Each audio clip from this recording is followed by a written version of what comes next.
For centuries, the Galactic Concord had believed Earth to be a fledgling death world, dangerous, yes, but primitive. Humanity had joined the galactic stage reluctantly, quietly, diplomatically. They traded peacefully, sent polite envoys, and never flaunted their power. Admiral Johnnies of the Zeller Dominion never bought it. They're hiding something. He had told the Council of Empires years ago. No death world species evolves like that and then willingly stays quiet. But no. One listened. Earth was peaceful. Earth was cooperative. Earth was manageable. That was before humanity sent the warning. A single, cold message echoed across every frequency, every channel, every translator grid in the known galaxy. No poetry, no declarations, just one phrase. We were holding back. We aren't anymore. At first, many laughed. A few grew cautious. One empire, the Velner Ascendancy, chose to test it. They sent a fleet of 300 cruisers to subjugate Sol. None. Return. Not even a distress beacon.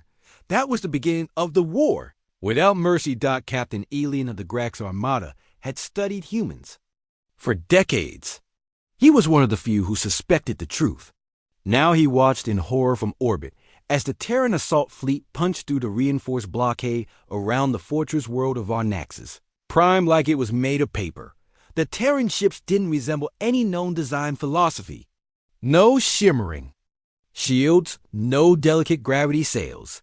Just brute metal, matte black hulls, and plasma vents like the breath of ancient monsters. They didn't dance around with evasive maneuvers. They didn't retreat. They advanced like inevitability made flesh. Ilian's second in command, a young pilot from the Kalari caste, whispered, "They're not fighting for victory. They're fighting for extinction." Ilian nodded grimly. Not theirs.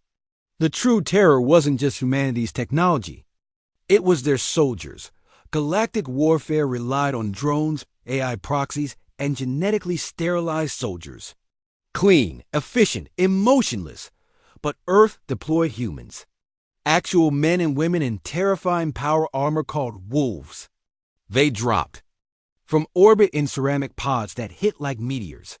Where they landed, entire battalions vanished within minutes. They didn't need orders. They didn't show mercy. And they didn't stop. On the shattered moon of Velfer's Gate, a young alien warlord named Krozek stood over the last outpost of the resistance. His warriors had fallen to a single human, a woman named Sergeant Lyra Cross. She bled from a dozen wounds, armor scorched and cracked, but she still stood. "I should kill you," Krozek spat, raising his plasma axe. Lyra wiped blood from her. "LIP, you could try." She didn't flinch as he charged. Her fist moved faster than his eyes could track.